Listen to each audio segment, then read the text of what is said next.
बोलिए भारत माता की, भारत माता की, भारत माता की।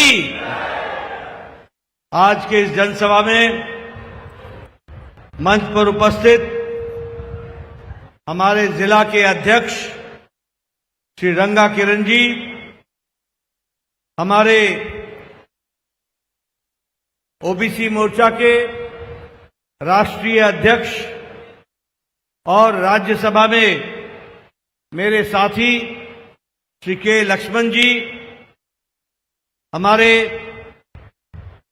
यहां के प्रभारी और वरिष्ठ नेता श्री पी सुधाकर रेड्डी जी, हमारे बहुत ही लोकप्रिय यहां से प्रत्याशी श्री टी विनोद राव जी, हमारे महबूबाबाद के प्रत्याशी प्रोफेसर अजमीरा सीतारमन नायक जी, मेरे साथी जी प्रेमेंद्र रेड्डी जी, के वेंकट रमन रेड्डी जी एमएलए, हमारे साथी एम धर्माराव जी, विजय रामाराव जी, श्री जे श्रीकांता जी, हमारे रामलिंगेश्वर जी, सम्मानित मंच और यहां इतनी बड़ी संख्या में, इतनी गर्मी में, in such hot environment, when there is a heat wave, आप सब लोग इतनी बड़ी संख्या में आए हैं।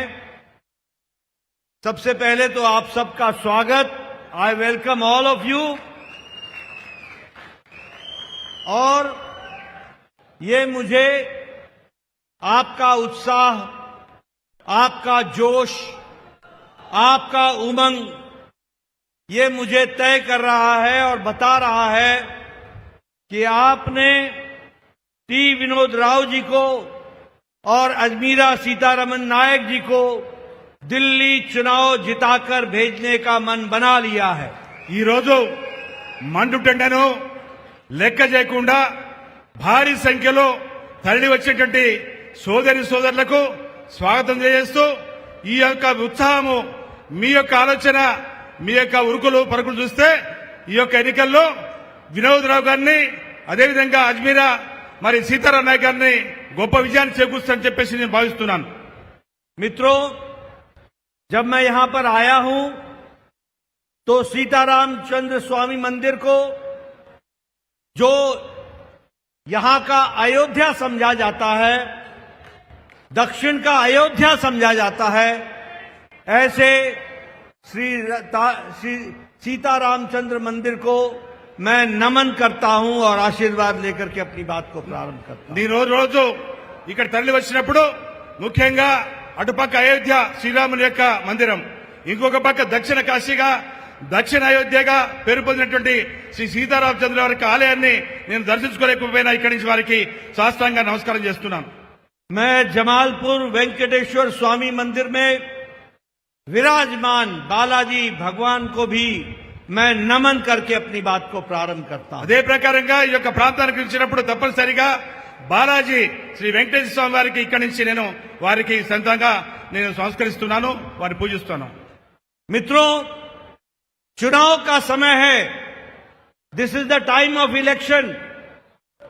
और मैं एक बात बड़े स्पष्ट शब्दों में कहना चाहता हूं कि भारतीय जनता पार्टी अकेली पार्टी है जिसके पास देश और प्रदेश को आगे ले जाने का दृष्टि है, विचार है, मन है, मंतव्य है, तो वह भारतीय जनता पार्टी ही पार्टी है। దేశంలో ఎన్నికలు జరుగుతున్నాయి, ముఖ్యంగా దేశంలో బాగుండాలి, రాష్ట్రం బాగుండాలి అనేటువంటి ఆకాంక్ష భారతీయ జనతా పార్టీది। దేశం సుభిక్షంగా ఉండాలి, బలవంతంగా ఉండాలి, ధైర్యంగా పనిచేసే నాయకత్వం ఉండాలి। అది మొత్తం కేవలం భారతీయ జనతా పార్టీతో సాధ్యమవుతుంది। हम मजबूत सरकार मोदी जी के नेतृत्व में बनाना चाहते हैं और इसके लिए मुझे विनोद राव की जरूरत है, अजमीरा सीताराम नायक की जरूरत है, क्योंकि हम मजबूत सरकार चाहते हैं। और ये मजबूत सरकार का मतलब है मजबूत सरकार का मतलब होता है कि अगर हमने कहा कि राम लला हम आएंगे, मंदिर वहीं बनाएंगे, तो मोदी जी ने 22 जनवरी को भव्य राम मंदिर में राम लला की प्राण प्रतिष्ठा कर दी। ये हमको समझना चाहिए। ముఖ్యంగా ఈ రోజు దేశంలో శక్తివంతమైన నాయకుడు మరి మోడీ గారు, శక్తివంత ప్రభుత్వానికి మరి శక్తివంత నాయకుడు మోడీ గారు. ఆ యొక్క మోడీ గారి నాయకత్వంలో ఈ యొక్క ఎన్నికల్లో మీ ముందు ఓటాడడానికి వచ్చేటువంటి మా యొక్క అభ్యర్థులు శ్రీ సీతారామన్ గారు, వినోద్ రావు గారిని మీరు ఆశీర్వదించి పంపాలి. అదే రకంగా దేశంలో అయోధ్యలో రామ మందిరం అక్కడే కట్టాలి, అక్కడే ఉంటుంది, అక్కడే నిర్మాణం చేసి చూస్తామనేటువంటి విషయాన్ని మీరందరూ కూడా జనవరి 22వ తారీఖు నాడు వారి యొక్క ప్రాణ ప్రతిష్ఠ చేసిన రామ మందిరాన్ని మీరు కళ్ళారా చూస్తారు. मजबूत सरकार का मतलब होता है कि जम्मू कश्मीर में धारा 370 को हटा देने का, ताकि संविधान एक देश में एक निशान, एक विधान, एक प्रधान, इसको हम साकार कर सके। यह मोदी जी ने बखूबी करके दिखाया है। దేశంలో గత అనేక సంవత్సరాలుగా 70 సంవత్సరాల నుంచి 370 ఆర్టికల్, అదే ప్రకారంగా జమ్మూ కాశ్మీర్ రాష్ట్రంలో ఉన్నటువంటి యొక్క 2 విధానాలు, 2 జెండాలు, 2 రాజ్యాంగాలకు తిలోదకాలు పలికినారు. కాబట్టి 370 ఆర్టికల్ తొలగించడం ద్వారా ఈ రోజు అక్కడ సమన్వయం జరుగుతుంది. ఆ రకంగా 2 రాజ్యాంగాలు కానీ, 2 జెండాలు కానీ, 2 విధానాలు కానీ లేవు. అందరి యొక్క రాజ్యాంగం ఒకటే ఈ రోజు. और कांग्रेस के समय में मजबूत सरकार नहीं होती, मजबूर और लाचार सरकार होती है। और लाचार सरकार का मतलब होता है कि आतंकवादियों को प्रधानमंत्री बातचीत के लिए निमंत्रण देते हैं। लाचार सरकार का मतलब होता है आए दिन भ्रष्टाचार होते हैं। 2G, 3G, कोयला घोटाला, पनडुब्बी घोटाला, ऑगस्टा वेस्टलैंड घोटाला। और मजबूत सरकार मोदी जी का मतलब होता है पिछले 10 साल में एक भी भ्रष्टाचार की घटना नहीं घटती है। इसको हम मजबूत सरकार कहते हैं। ఒక శక్తివంతమైన ప్రభుత్వము కావాలన్నప్పుడు కాంగ్రెస్ శక్తివంత ప్రభుత్వాన్ని ఇవ్వలేదు, బలహీనమైన ప్రభుత్వాన్ని మాత్రం ఇవ్వగలుగుతుంది. కాబట్టి బలహీనుడు ఎక్కడిగా కూడా మరి బలహీనుడే. కాబట్టి బలహీనులు చేసే పనులకు దేశంలో అనేకమైన అరాజకాలు, అనేకమైన విధ్వంసాలు, అనేకమైనటువంటి దోపిడీ విధానాలకు నిలయంగా 3G, 2G, 4G వరకు కూడా ఆ రకంగా దోచుకునే ప్రభుత్వంగా కాంగ్రెస్ పార్టీ ఒక బలహీన ప్రభుత్వం ఇచ్చింది. బలపడే ప్రభుత్వము, బలమైన ప్రభుత్వము అవుతుందో మోడీ గారి ప్రభుత్వము. మోడీ గారి ప్రభుత్వం వచ్చిన తర్వాత గత 10 సంవత్సరాల్లో దేశంలో సమన్యాయము, సమధర్మము అందరికీ కూడా అవకాశాలు కల్పిస్తుంది.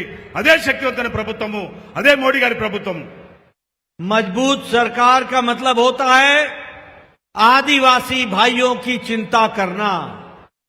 और मैं यहां बताना चाहता हूं कि 70 साल से आदिवासियों की चिंता कभी भी किसी सरकार ने नहीं की। अगर उनकी चिंता की गई तो वो प्रधानमंत्री नरेंद्र मोदी जी के नेतृत्व में चिंता की गई। और मैं यहां यह भी बताना चाहता हूं, चाहे जनजातीय गौरव दिवस मनाने की बात हो, चाहे फॉरेस्ट प्रोड्यूस की MSP देने का विषय हो, चाहे फॉरेस्ट प्रोड्यूस की संख्या को 10% से बढ़ाकर के 90% तक पहुंचाना हो, चाहे हमारे ट्राइबल लोगों के लिए ट्राइबल म्यूजियम हैदराबाद में खोलने का विषय हो, और चाहे विकास के दृष्टि से एकलव्य विद्यालय को खोल करके उनको मुख्य धारा में शामिल करने का सवाल हो, हर जगह ट्राइबल के लिए काम किया है। और उनकी संस्कृति की रक्षा के लिए अगर किसी ने काम किया है तो नरेंद्र मोदी की सरकार ने किया है। और मैं अजमीरा सीतारमन को विश्वास दिलाना चाहता हूं कि ट्राइबल की पूरी चिंता होगी और नॉन ट्राइबल को भी मुख्य धारा में लेकर के आगे बढ़ेंगे। इस तरीके से विकास होगा। ముఖ్యంగా శక్తివంతమైన ప్రభుత్వం మోడీ గారి ప్రభుత్వము మరి గిరిజనుల కోసము పనిచేస్తున్నది. గిరిజనులకు అనేకమైన అవకాశాలు ఇచ్చిన ప్రభుత్వము మోడీ గారి ప్రభుత్వము. గిరిజనుల యొక్క వికాసము, గిరిజనుల యొక్క అభివృద్ధి, గిరిజనుల యొక్క అవకాశాలన్నింటినీ కూడా మరి గొడిచి పెట్టిన వ్యక్తి నరేంద్ర మోడీ గారు. కాబట్టే శక్తివంతమైన ప్రభుత్వము. అదే ప్రకారంగా జాతీయ స్థాయిలో అన్ని రాష్ట్రాలుగా కూడా గిరిజనులకు సమానమైనటువంటి న్యాయాన్ని ఇచ్చిన ప్రభుత్వము. అదే ప్రకారంగా గిరిజన ప్రాంతాల్లో నివసించే రైతులకు వాళ్ళకు ఎంఎస్పీ ధర ఉందో కనీస మద్దతు ధర పండించిన పంటలకు కానీ వారికి ఉత్పత్తులకు కానీ ఇచ్చిన ప్రభుత్వం మోడీ గారి ప్రభుత్వము. కాబట్టే గిరిజనుల కోసమై పనిచేసే ప్రభుత్వము. కాబట్టి ఈ రోజు గిరిజన శాఖకు ప్రత్యేకమైన మంత్రిత్వ శాఖను ఏర్పాటు చేయడం జరిగింది. కాబట్టి ఒక శక్తివంతమైన నాయకుడు, శక్తివంతమైన నిర్ణయాలు తీసుకునే నాయకుడిగా గిరిజనులకు పూర్తి సహకరిస్తున్న ప్రభుత్వము మోడీ గారి ప్రభుత్వం. मित्रों, मोदी जी के नेतृत्व में देश आज आर्थिक दृष्टि से आगे बढ़ रहा है. जहां सारे देश आज आर्थिक मंदी से गुजर रहे हैं, चाहे अमेरिका हो, चाहे यूरोप के देश हो, चाहे ऑस्ट्रेलिया हो, चाहे जापान हो, चाहे रशिया हो, चाहे चाइना हो, ये सारे देश की आर्थिक नीति जब नीचे जा रही है, मुसीबत में है, तो भारत एक अकेला देश है जिसकी अर्थव्यवस्था 11वें नंबर से छलांग लगाकर 5वें नंबर की अर्थव्यवस्था बन गई है. 5वें नंबर की अर्थव्यवस्था. ఆర్థికంగా భారతదేశం బలపడుతున్నది. బలమైనటువంటి ఆర్థిక వ్యవస్థను ఈ రోజు మోడీ గారి ప్రభుత్వం గత 10 సంవత్సరాల్లో దాన్ని 11 స్థానం నుంచి 5వ స్థానానికి తీసుకోవడం జరిగింది. కాబట్టి భారతదేశము ఆర్థికంగా బలపడుతూ ఇంకొక పక్క మరి అనేక దేశాల్లో కూడా ఆర్థికమైనటువంటి అభివృద్ధి లేకున్నప్పటికీ వాటిని అధికంగా మించి ఈ రోజు అనేక అడ్డగులు తొలగించి ఈ రోజు ఆర్థికంగా బలపడినటువంటి భారతదేశం ఈ రోజు మనం కళ్ళారా చూస్తున్నాం. आज अगर हम देखें तो लगभग 25 करोड़ लोग गरीबी की रेखा से ऊपर उठ गए हैं. ये नीति आयोग की रिपोर्ट है. और आपको जानकर खुशी होगी कि तीसरी बार आप प्रधानमंत्री मोदी जी को प्रधानमंत्री बनाएंगे और विनोद राव को और अजीरा सीतारमन को आप दिल्ली भेजेंगे. भारत 2 साल के अंदर तीसरी अर्थव्यवस्था बन जाएगा. तीसरी अर्थव्यवस्था बन जाएगा. దేశంలోని పేదరికం నిర్మూలన అవుతుందో గత 10 సంవత్సరాల నుంచి ఏదైతే 25 కోట్ల ప్రజలు పేదరికం నుంచి ఆ యొక్క పేదరిక సాధన నుంచి పైకి చేరుకున్నారు. కాబట్టి ఈ రోజు యావత్ దేశంలో 25 కోట్ల మంది పేదలకు అవకాశాలు వచ్చినాయి. కాబట్టి వాళ్ళు బాగుపడ్డారు. వాళ్ళు ఏపీఎల్ కిందకి రావడం జరిగింది. అదే ప్రకారంగా దేశవ్యాప్తంగా ఉన్నటువంటి దాంట్లో పేదరికంలో గిరిజనులైనటువంటి వాళ్ళకి కూడా దాంట్లో భాగస్వామ్యం వచ్చింది. అందుకోసం మిమ్మల్ని అందరూ కూడా విజ్ఞప్తి చేస్తున్నాను. ఇక్కడ ఉన్నటువంటి సీతారాం నాయక్ గారిని అధిక మెజార్టీ గెలిపించాల్సిందిగా విజ్ఞప్తి చేస్తున్నాం. आज भारत मोदी जी के नेतृत्व में अर्थ जगत में आर्थिक दृष्टि से बहुत तीव्र गति से आगे जा रहा है. इलेक्ट्रॉनिक्स में हम लोगों का एक्सपोर्ट बढ़ गया है. हमारा फार्मास्यूटिकल्स में 138% हमारा एक्सपोर्ट बढ़ गया. 138%. आज दुनिया की सबसे सस्ती और सबसे असरदार दवा भारत बना रहा है और भारत एक्सपोर्ट में दूसरे नंबर का देश हो गया. दुनिया की डिस्पेंसरी बन गया. ప్రపంచవ్యాప్తంగా చూసినట్టయితే ఈ రోజు భారతదేశం అన్నిట్లో కూడా అధికంగా ముందుకు సాగుతున్నది. అభివృద్ధిలో, ఉత్పత్తిలో, అదేవిధంగా మరి మనం చేసే యొక్క ఉత్పత్తులను బయట అమ్ముకోవడం కోసము ముఖ్యంగా ఫార్మాస్యూటికల్స్ మందుల కంపెనీలు తయారు చేసే మందులు అవుతున్నాయో గత 10 సంవత్సరాల్లో 138% విదేశాలకు ప్రపంచవ్యాప్తంగా కూడా వాటిని మనం రవాణా చేసి అక్కడ వ్యాపారం చేస్తున్నారు. కాబట్టి అందుకోసమే ఒక బలమైనటువంటి ఆర్థిక వ్యవస్థగా ఈ రోజు భారతదేశం ఎదుగుతున్నది. ऑटोमोबाइल इंडस्ट्री में हमने जापान को पछाड़ के हम तीसरे नंबर पर आ गए. तीसरे नंबर पर. और टॉय इंडस्ट्री में हम तीसरे नंबर पर आ गए. और आप लोगों के हाथ में जो मोबाइल है, जो मोबाइल आप लेके चलते हैं, 10 साल पहले इस पे लिखा होता था made in China, made in Korea, made in Taiwan, made in Japan. आज आपके सबके मोबाइल पर लिखा है मेड इन इंडिया. आज भारत मोबाइल बनाने लगा. ये हमको समझना. ముఖ్యంగా ఆటోమొబైల్ రంగం అవుతుందో జపాన్ నెంబర్ 1 ఉండే, కానీ ఈ రోజు భారతదేశం దాని చేరువలో ఉన్నది. భారతదేశ కౌశలాలను స్వయంగా ఆటోమొబైల్ రంగంలో మనకి ఉత్పత్తి దాని అన్నిటికీ దాటే పరిస్థితి ఏర్పడ్డది. అంతేకాకుండా గత 10 సంవత్సరాల క్రితము దేశంలోని ఏదైతే మన సెల్ ఫోన్లు ఉత్పత్తి చేసిన దాంట్లో మనం ఎక్కడో ఉన్నాము. కానీ ఈ రోజు దేశంలో గర్వించదగ్గ విషయం ఏంటంటే మన దేశం మొత్తం ప్రపంచంలో ఎన్నైతే సెల్ ఫోన్లు తయారుతున్నాయో అంతకంటే రెట్టింపు స్థాయిలో ఈ రోజు సెల్ ఫోన్లు భారతదేశంలో మేక్ ఇన్ ఇండియా పేరుతోటి మేక్ ఫర్ ఇండియా పేరుతోటి తయారీ సెల్ ఫోన్లు మనం ఉత్పత్తి చేస్తున్నాము. ఈరోజు దేశంలో ప్రపంచంలోనే ఒక గొప్ప ఉత్పత్తిదారుగా ఉన్నాం. मित्रों, एक बात और बताना चाहूंगा कि 10 साल में मोदी जी ने भारत को मजबूत बनाने के लिए गांव की चिंता की, गरीब की चिंता की, हमारे युवा भाई की चिंता की, दलित की चिंता की, वंचित की चिंता की, पीड़ित की चिंता की, किसान की चिंता की, महिला की चिंता की. इन सब की चिंता करने के कारण आज भारत मजबूत हुआ है. प्रधानमंत्री गरीब कल्याण अन्न योजना 80 करोड़ की जनता को मुफ्त राशन देने का काम किया. प्रधानमंत्री किसान सम्मान निधि हर चौथे महीने 2000 रुपए उनके बैंक के खाते में डाला. 11 करोड़ 78 लाख किसान के खाते में डाला. प्रधानमंत्री आवास योजना 4 करोड़ मकान बना करके दिए और आप फिर से इनको जिता के भेजना. 3 करोड़ और मकान बनेंगे अगले 5 साल में और वो गरीब लोगों को दिए जाएंगे. उसी तरीके से उज्ज्वला योजना 10 करोड़ लोगों को गैस का सिलेंडर दिया गया और गैस का कनेक्शन दिया गया. आयुष्मान भारत लगभग 55 करोड़ लोगों को 5 लाख रुपए का हेल्थ कवर दिया. 5 लाख रुपए का.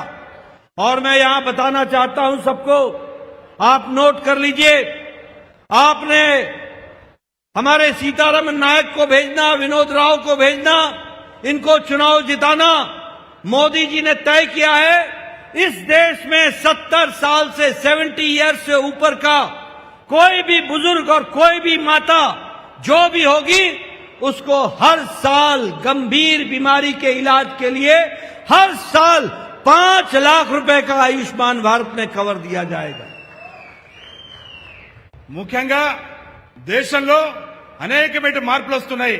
గత 10 సంవత్సరాల క్రితము గ్రామం గురించి కానీ అదేవిధంగా పేదవాని గురించి కానీ ఆలోచన తక్కువ.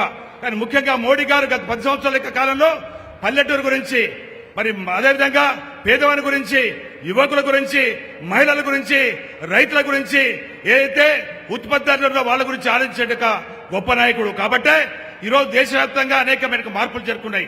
అదేవిధంగా సంక్షేమ పథకాల రూపంలో మరి పండించిన పంటకు, అదే ప్రకారంగా ఉత్పత్తి చేసిన ఉత్పత్తులకు, దాంతోపాటు 80 కోట్ల మంది ప్రజలకు ఏతుందో పేదరికంలో ఉన్నటువంటి 80 కోట్ల మంది ప్రజలకు ఉచితంగా గత 3 సంవత్సరాల నుంచి బియ్యం ఇస్తున్నారు.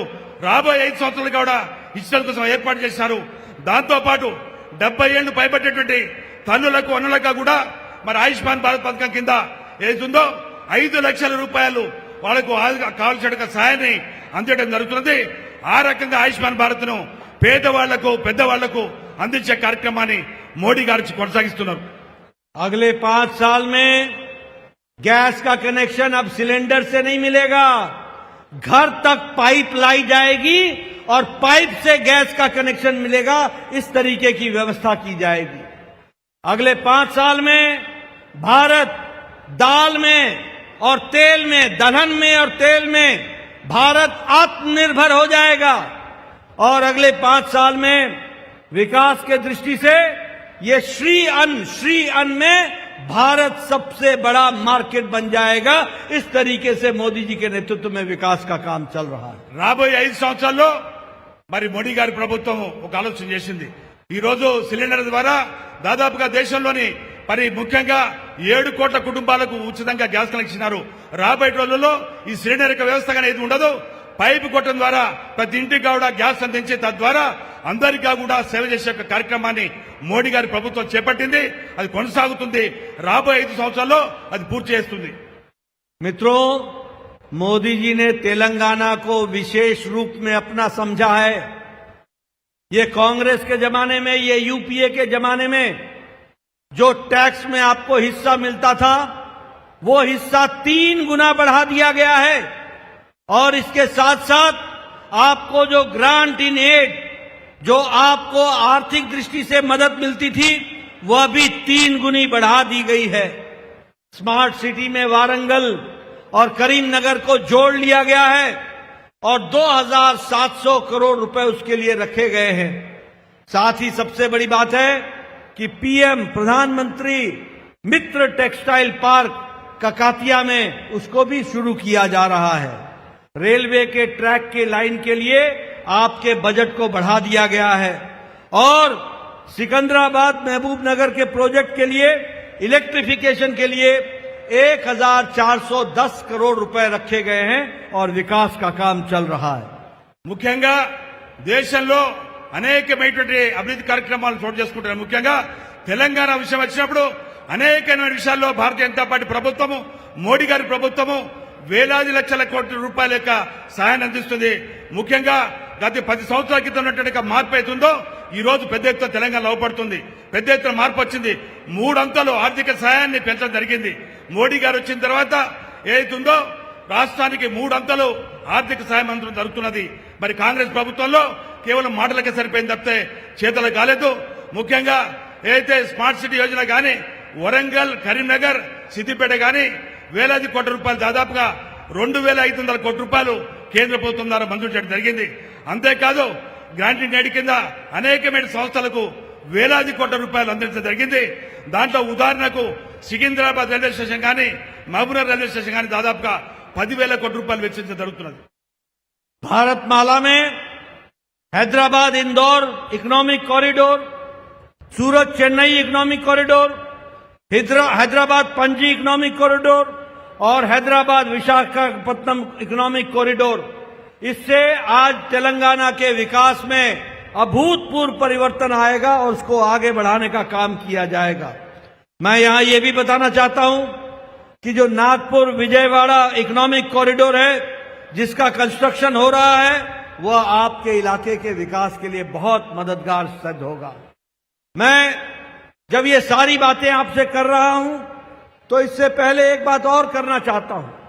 एक तरफ तो मैंने आपको विकास की कहानी सुना दी, लेकिन दूसरी तरफ मैं ये भी बताना चाहता हूं कि किस तरीके से तेलंगाना के अंदर जब पहले बीआरएस की सरकार थी तो भ्रष्टाचार हुआ, हर तरीके का भ्रष्टाचार हुआ और अब कांग्रेस सरकार को भी जब हम देखते हैं तो हमारे को ध्यान में आता है कि इनकी भी नीयत साफ नहीं है। ये भी नीयत साफ लेकर के नहीं चल रहे हैं। अभी इनके मन में विचार ये है कि जो संपत्ति हम अपने जीवन में मेहनत से कमा करके अपने बच्चों के लिए खड़ी करते हैं, उस संपत्ति को गलत तरीके से सरकार हड़पने के लिए टैक्स लगाने की योजना बनाती है। हमें दुख के साथ ये कहना पड़ता है कि ये कांग्रेस की सरकार वो सरकार है जो ओबीसी, एससी, एसटी, हमारे अदर बैकवर्ड कास्ट, हमारे दलित भाई, हमारे ट्राइबल भाई, इनका रिजर्वेशन छीन करके धर्म के आधार पर मुस्लिम को आरक्षण देने की योजना बनाती है। भीमराव अंबेडकर ने साफ कहा है कि धर्म के आधार पर कभी भी आरक्षण नहीं होगा। आरक्षण होगा तो जाति और पिछड़ेपन के नाम पर होगा।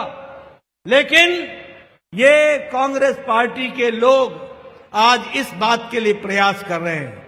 बोलिए, ऐसे सरकार को आगे आने देंगे क्या? जरा जोर से बोलो, आने देंगे क्या? आने देंगे क्या? ये ऐसी मनसा लेकर के चलते हैं। और मित्रों, मैं एक बात और बता दूं, ये इंडी अलायंस, ये घमंडिया गठबंधन, ये सारा गठबंधन भ्रष्टाचार का गठबंधन है और परिवारवाद का गठबंधन है। ये और किसी चीज का गठबंधन नहीं है। ये सारी पार्टियां अपने परिवार के बच्चों को बचाने के लिए लगी हैं।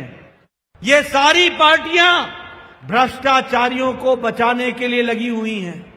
आप बताइए, कांग्रेस पार्टी की सरकार यहां है, यही कांग्रेस पार्टी है जिसने कोयला घोटाला किया, ऑगस्टा वेस्टलैंड घोटाला किया, यही कांग्रेस पार्टी है जिसने पनडुब्बी घोटाला किया, चीनी शुगर का घोटाला किया, चावल का घोटाला किया, हर तरीके का घोटाला इन्होंने किया और आज ये बड़ी बड़ी बातें करने के लिए आ रहे हैं।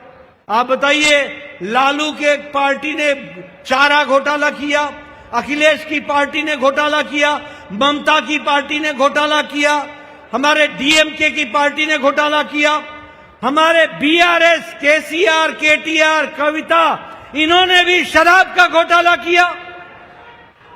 ये सब लोग घोटालेबाज है, सब लोग घोटालेबाज है। आप बताइए, आप बताइए, राहुल गांधी बेल पर है कि नहीं है?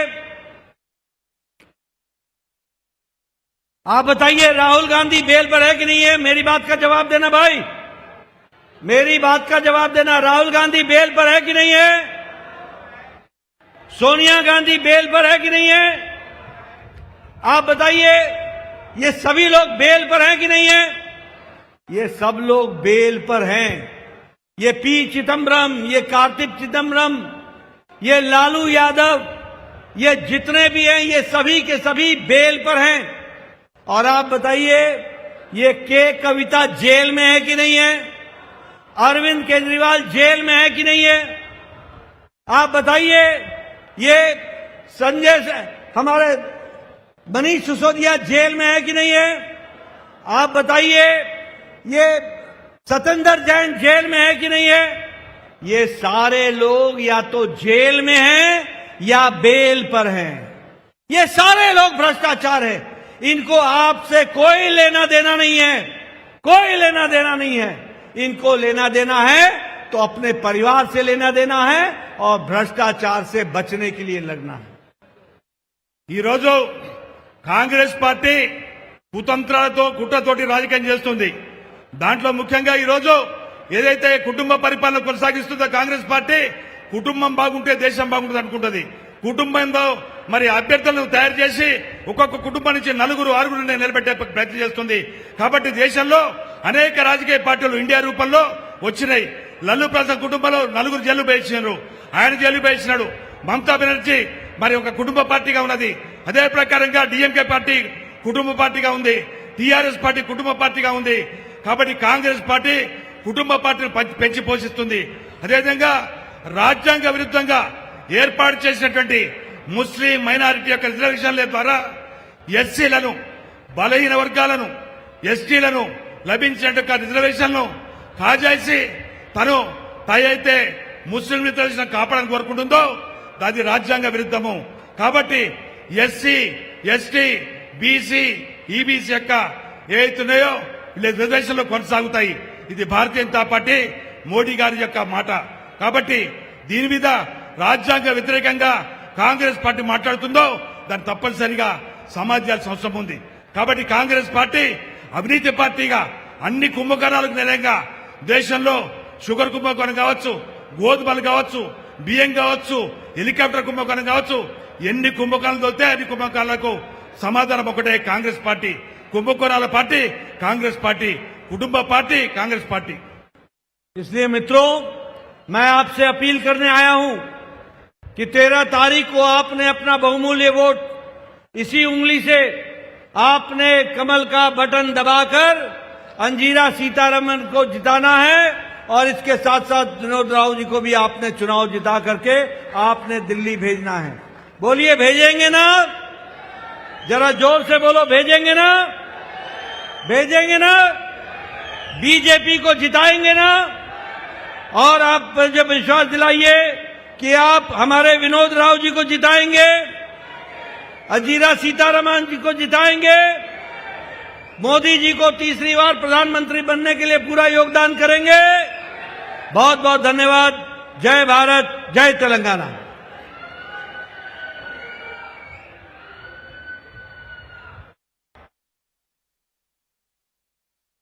नमो नमो